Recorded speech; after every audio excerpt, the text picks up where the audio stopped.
Hi, எப்படி இருக்கீங்க? இன்றைக்கி நான் மெனுவில் எடுத்துருக்கிற டிஷ் ஆல்மோஸ்ட் இன்றைக்கி எல்லார் வீட்டிலேருந்து மறைஞ்சிட்டுன்னு சொல்லலாம். ஏன்னா இது ஒரு சம்மர் ஸ்பெஷல், உடம்புக்கு குளிர்ச்சியான, கண்டிப்பாக எல்லோரும் சாப்பிட்ற ஒரு டிஷ். இது இன்றைக்கி யாருமே பண்ணுறதில்ல. ஒரு வகையான களி, மோர் களி. ஏன்னா இந்த மோர் களின்றப்ப இந்த களின்னு சொன்னால் நிறைய பேர் வேணாம் அப்படிம்பாங்க. பட் ஆனால் அதை ஒரு ப்ரெசன்டேஷனில் ஒரு ஸ்நாக்ஸ் மாதிரி பண்ணி ஒரு நல்லா ப்ரெசென்ட் பண்ணி கொடுத்தா ஈவன் குழந்தைங்க கூட சாப்பிடுவாங்க. உடம்புக்கு குளிர்ச்சியான இந்த ஒரு டிஷ்ஷை எல்லோரும் மறந்துட்டோம். இன்றைக்கி மெனுவில் எடுத்து பண்ணலான்னு நினச்சேன், யூஸ்ஃபுல்லானு நினைக்கிறேன். இன்றைக்கி வாங்க ஒரு ஹெல்த்தியான இதயம் வழங்கும் மோர் களி. I am Sundar, welcome to ரெசிபிச்செக்கர்.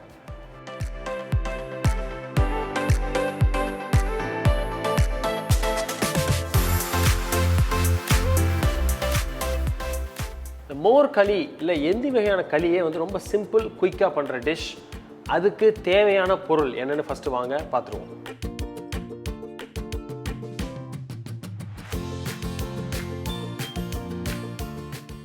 நான் இப்போது ஒரு பவுல் எடுத்து வச்சுருக்கேன்.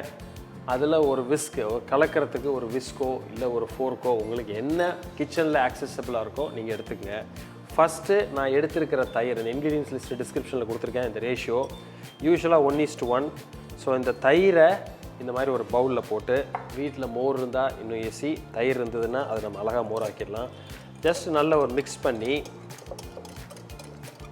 கொஞ்சம் ஸ்மூத்தாக ஆற வரைக்கும் நல்லா அடிச்சிடுங்க. ஸோ இப்போ நல்ல இது ஸ்மூத்தாக நல்லா மிக்ஸ் ஆனோடனே எடுத்துருக்கிற அரிசி மாவு யூஸ்வலாக 1:1.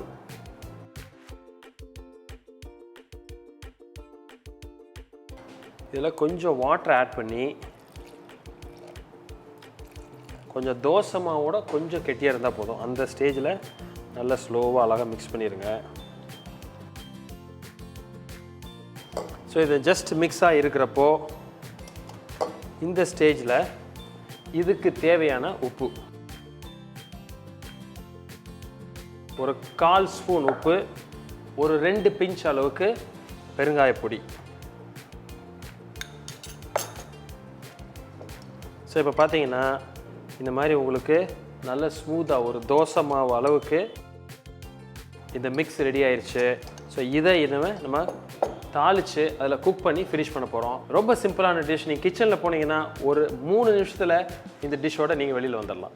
இப்போது அந்த மிக்ஸ் ரெடி ஆயிடுச்சு. இப்போ நான் ஒரு பேன் எடுத்து இதில் தான் இப்போ நம்ம குக்கிங் ப்ராசஸ் பண்ண போகிறோம். ஸோ இன்றைக்கி நான் நல்லெண்ணெயில் தான் குக் பண்ண போகிறேன். எப்பொழுதுமே நல்லெண்ணெய், இந்த களி நல்லெண்ணெய் ஒரு குளிர்ச்சி, பட் இந்த களியும் ஒரு குளிர்ச்சி. அதனால் ஒரு காம்ப்ளிமெண்ட்ஸ், இந்த இன்க்ரீடியன்ட்ஸு இது ஒன்றுக்கு ஒன்று காம்ப்ளிமெண்ட் ஆகும். ஒரு டேபிள் ஸ்பூன் அளவுக்கு ஆயில் எடுத்துகிட்டு, ஒரு 1/4 ஸ்பூன் அளவுக்கு கடலைப்பருப்பு, ஒரு 1/4 ஸ்பூன், அந்த கடலைப்பருப்பு லைட்டாக ஃப்ரை ஆகி வரப்போ ஒரு 1/4 ஸ்பூன் அளவுக்கு கடுகு, அதே அளவுக்கு உளுத்தம்பருப்பு,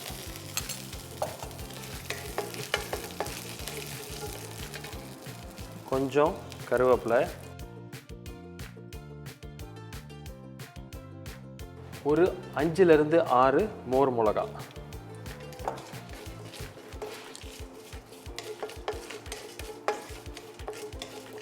ஸோ இது நமக்கு ஓரளவுக்கு நல்லா ஃப்ரை ஆகி வரப்போ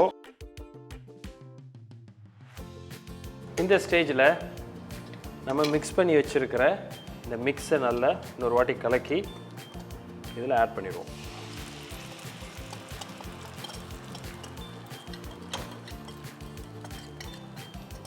ஒரு ஸ்லோ ஃபயரில் அடி பிடிச்சிடாமல் கொஞ்சம் ஈவனாக கொஞ்சம் குயிக்காக கிண்டிகிட்டே இருங்க. கொஞ்சம் இது குக்காகி, இந்த அரிசி மாவு குக்காகி கொஞ்சம் திக்காகிற வரைக்கும். ஆல்மோஸ்ட் இப்போ கொஞ்சம் திக்காயிருச்சு. இந்த ஸ்டேஜில் ஒரு டீஸ்பூன் மேலே எண்ணெயை விட்டு, நல்லெண்ணெய் திரும்பவும்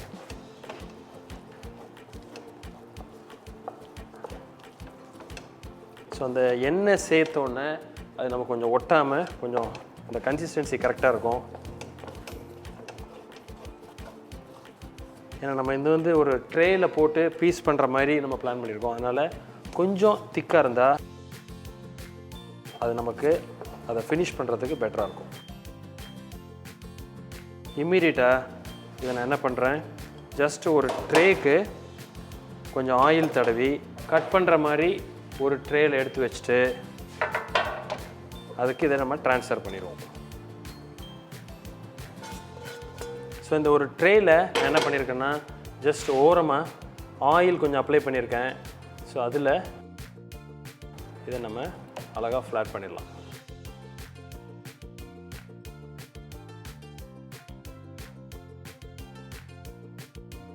ஸோ இப்போது இதில் கிட்டத்தட்ட நமக்கு ஒரு 6லேருந்து ஒரு 8 பீஸ் வரைக்கும் வரும்.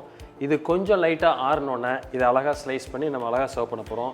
ஸோ இது களியாக இருந்தாலும், ஒரு மோர் களியாக இருந்தாலும், இதை ஒரு டோக்லா மாதிரி நம்ம சர்வ் பண்ணுறப்போ இது குழந்தைங்களுக்கும் ஈஸியாக இருக்கும். ஒரு ஸ்நாக்ஸ் மாதிரி சாப்பிடுவாங்க. அதே மாதிரி நம்ம வந்து ஹெல்த்தி ஃபுட்டை நம்ம குழந்தைங்களுக்கு கொடுக்குறோம், வீட்டில் இருக்கவங்க கொடுக்குறோம். இதுதான் இதோட ஸ்பெஷாலிட்டி. டெஃபினட்டாக இந்த சம்மரில் இதை ட்ரை பண்ணி பாருங்கள். ஏன்னா இது இன்றைக்கி எல்லார் வீட்லேயும் மறைஞ்சு போன ஒரு பாரம்பரியம் மிக்க நம்ம ஊரான ஒரு மெனு. இதை இன்றைக்கி உங்களோட ஷேர் பண்ணிட்டதில் ரொம்ப சந்தோஷம். பிடிச்சிருக்குன்னு நினைக்கிறேன். இந்த வீடியோ பிடிச்சிருந்தேன்னா எனக்கு ஒரு தம்ஸ் அப் கொடுங்க, லைக் கொடுங்க, ஃப்ரெண்ட்ஸோட ஷேர் பண்ணுங்கள். இதே மாதிரி இன்னொரு நாள் இன்னொரு வீடியோவில் மீட் பண்ணுறேன். அது வரைக்கும் ஹாப்பி குக்கிங்.